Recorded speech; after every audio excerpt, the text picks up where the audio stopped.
Last week I posted a question on my Instagram page asking people to send me ideas or topic requests for future podcasts. And this topic was highly requested, so we're going to get right into it. Today's topic is dating during the pandemic. Now, if you're like me and you're single and you're like, hey, I don't have a quarantine boo or bae, but I'm going to try to find one, this is for you. Number one question I got asked was, where do you meet people during the pandemic? So me personally, I have used social media to my advantage. Think about how many friends and people that you're, connected with on social media that you don't actually know. You may be attracted to them. You may have thought they were, cute, or you might have liked the stuff that they post. You like their vibe, but you never interacted with them. This is the time to do that. I saw a post a while ago, and it said shoot your shot because everybody's at home bored, so people are checking DMs. I always read my DMs anyway, so I see the stuff that comes in. But for people who don't check their DMs or weren't previously checking their DMs, they're checking them now because what else do you have to do but just swipe and scroll? We're sitting here doing nothing most of the time. And most people are on social media anyway all the time. So now people are able to check their DMs and respond. So if you want to shoot your shot, go for it. Me, I'm not a shot shooter. I don't do that. I can count on my hand how many times I've shot my shot, and I can also tell you the percentage rating of how successful those shots were. So I'm not that person. I prefer to like your pictures and comment on your posts and get your attention that way, and then wait for you to respond to me. I also am scared to interact with individuals first because I don't know your situation. I don't know if you're in a relationship. I don't know if you have a baby mama, girlfriend, fiance, wife. I don't know what your situation is because a lot of people are not upfront on their social media profiles. Guys don't post their women until Valentine's Day or Sweetest Day comes up. But, the whole time they've been laid up with the girl and you just don't know it. So I'm not the type of person to initiate, but I will respond if I'm initiated to. So I've also, because we've had an ample amount of time to be on social media because of the pandemic, I've been more interactive on social media. So previously my social media pages were private. I had private pages. I limited who I accepted. If I didn't personally know you, I did not accept you on social media. Now I've opened my pages a little more. I'm more open, I'm more accepting. I will, I let our Instagram page, I finally made it public when I launched the podcast. That was my first time ever having a public page ever. So when I launched my podcast, I made my page public, and I've been gaining new followers that way. And then as far as Facebook goes, I've been accepting friend requests that have been pending for years because I just never, I didn't know them personally, so I didn't see the point in adding them. Well, now I understand more so the importance of social media networking, so I'm more open to that. So with that being said, I've got access to a lot of new people. So not only do I have old people that I've already been friends with on social media, I have new people that I'm friends with on social media. And with social media, the thing that I like about it is you can see mutual friends. So if you see a guy, women, I'm talking to the women now, ladies, so if y'all see a guy on social media and you're like, oh, he cute, da da da da da, all right, let me add him and see what he about. So you add him, click. Now he accepts you. Oh, you see y'all got 4 mutual friends. Oh, guess what? My best friend is his mutual friend. Let me see if she knows him. Hey, best friend, do you know so-and-so? Yeah, I went to school with so-and-so. You know so-and-so is a hoe. You get those type of feedbacks. Don't mess with him. And you be like, oh, all right, unfriend. So, you get to learn, you get to it's kind of like background checking using social media. Because you can check and see, okay, who do you know? Okay, let me see if they really know you. Oh, you do really know this person? Oh, okay. So what about this person? Oh, they got 5 kids. Oh, okay. All right, cool. You can find out a lot about people by looking through their mutual friends and then also looking through their pages. So I definitely suggest to start with social media because you're already friends with these people on social media. So it's not like you have to go do anything extra. Literally, it's just people that scroll across your timeline. So if you see a guy or a girl that you like when you're scrolling on your timeline, you can just put a heart on their picture. It's that simple. That's normally what I do. I will put hearts on your pictures. I'll put comments on your posts just to get attention, let you know hey, you have my attention. At that point, I wait for them to respond back to me or send me a message or initiate some type of interaction with me. From that point, it can continue. So we can talk. How's your day? How you been? What you been up to? haven't seen you in a while. If it's somebody you already knew and you guys just lost touch, hey, haven't talked to you in a while. And then moving from there. So exchanging phone numbers, video chatting, all of that can take place. So that's normally my go-to with social media. I would say probably 80% of the people that I have dated or interacted with have been from Facebook or Instagram. Now, the other 20% is from dating apps. Now, I was totally against dating apps initially. You couldn't have paid me to get on a dating site. I swear on everything. There was nothing you could do to get me on a dating site. Well, I'm on 3. So, my friend, she suggested this first site to me. It's called Bumble. Bumble is a female-powered, I guess you could call it, site. Basically, females are in control. So, women, we're able to match and send men messages. They can't send us messages first. So, I like that aspect of it because it allowed for me not to get all those crazy creepy messages or messages flooding in, because the only messages that would come in were messages that I initially sent and they responded to me, or they matched with me and now I can send them messages first. So that's the thing, the pro that I definitely like about Bumble. Bumble probably was my top site of the 3 sites that I've on. I can't really think of a con for Bumble. The only thing I can think of is the fact that there are not a lot of black guys in my area on Bumble. Now, I don't know why that is or what the reasoning is, but I just don't see a lot. So if I would say maybe 50 guys, I would say 7, 8, maybe 10 at the most are black. The rest of them are white or some other race. And I'm a black woman dating black men, so that's kind of a problem for me. But of the guys that I have matched with on there or I have communicated with, I would say that it was pretty useful. So I'll give Bumble a thumbs up. The next site is Hinge. Hinge is cool. I like Hinge. One thing that I really like about Hinge is you can change your location. So I got fed up dealing with the guys in Detroit and I decided I wanted to date in other cities. So I could put my location as whatever city and date there and find matches in that city. So that's one thing that I really liked about Hinge. Another thing I like about Hinge is the fact that they do allow you to access pretty much all of the site's features without having to pay. A thing that I will say is a con about it is the fact that there's a limited number of matches you can get a day. So you can only swipe on so many people. I want to say it's about 10. I'm not really sure, but there's a limited amount that you can match for the day. I would put that as a pro and a con though, because it allows you to have time to interact with those people before you get new people. So it's kind of like limiting it. All right, you got 10 people today, you can interact with these 10 people before you match with 10 more people the next day.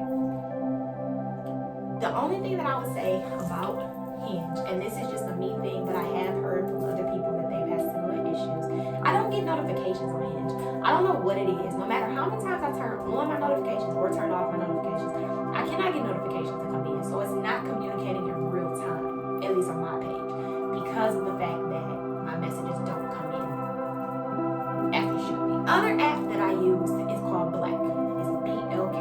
And when I tell you that this app is off the hook, I was so overwhelmed after the first day.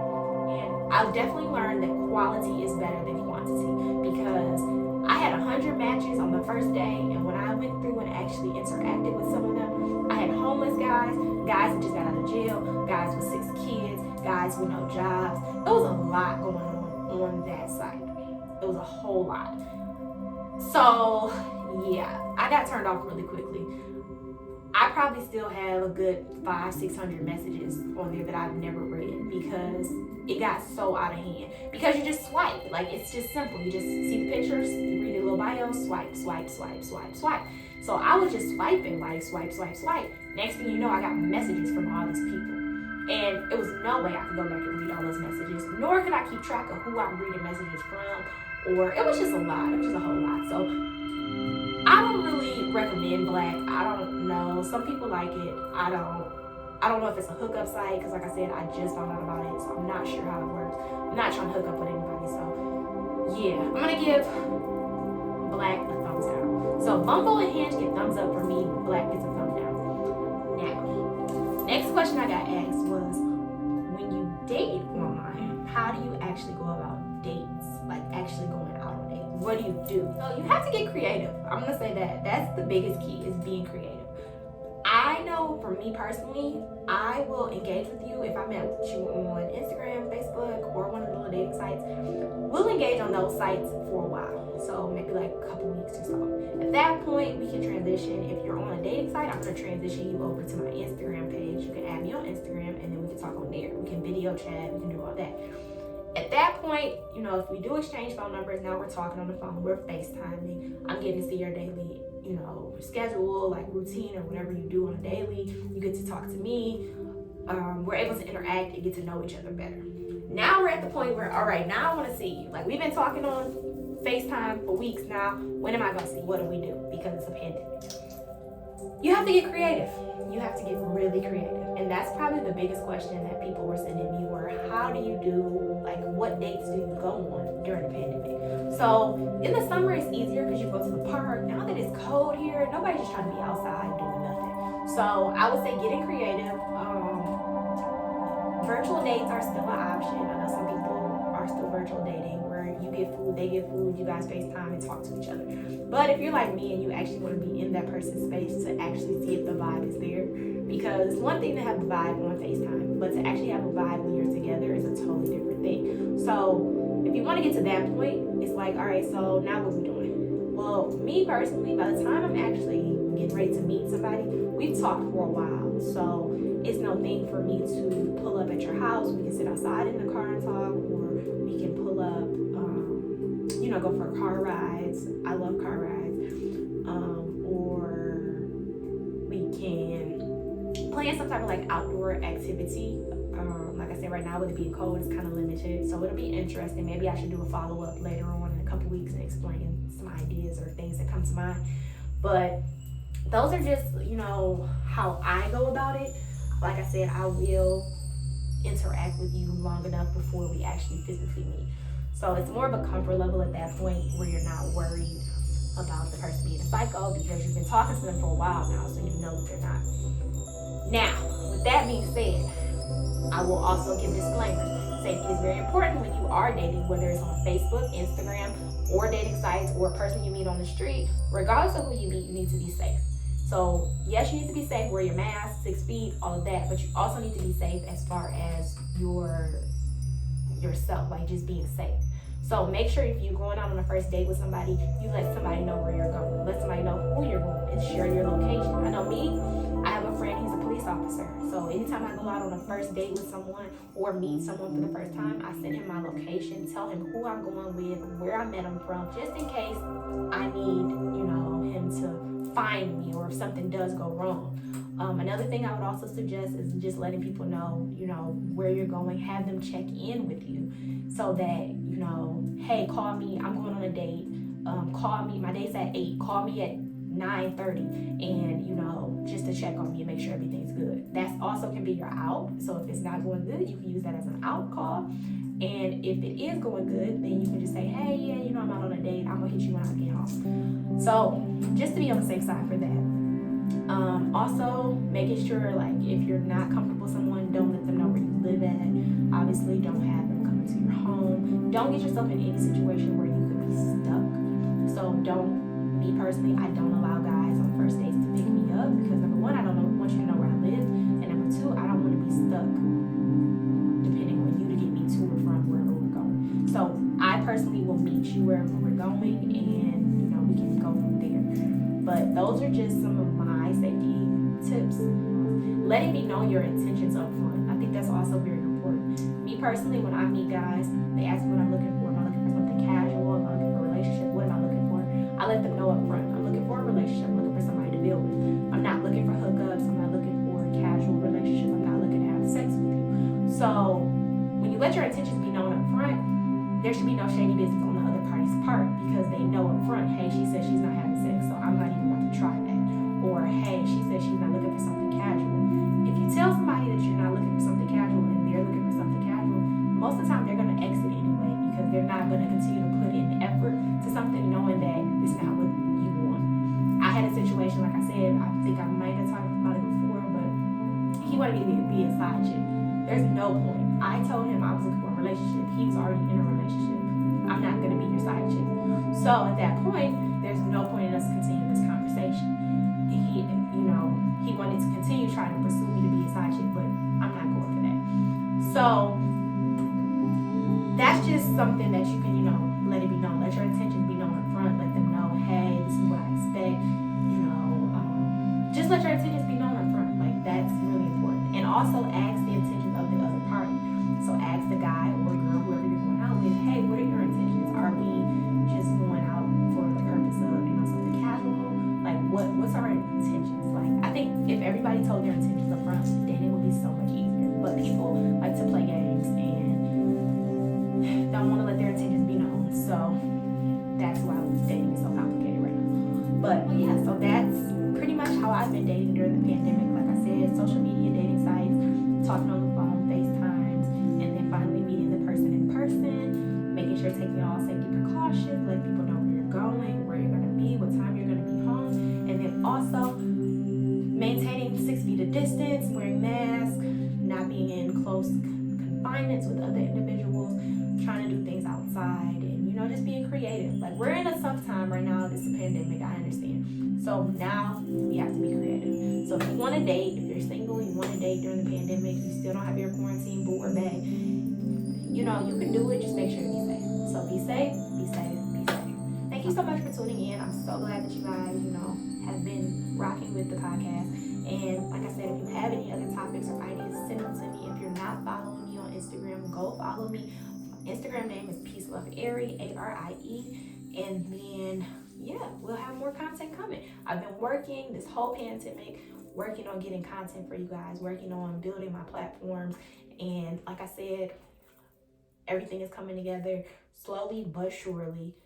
And I'm just grateful. I'm grateful. I'm thankful. I'm excited for you guys to see what all is to come. So, thank you for watching. Thank you for listening. Thank you for checking me out. Thank you for supporting. Until next time, peace and love.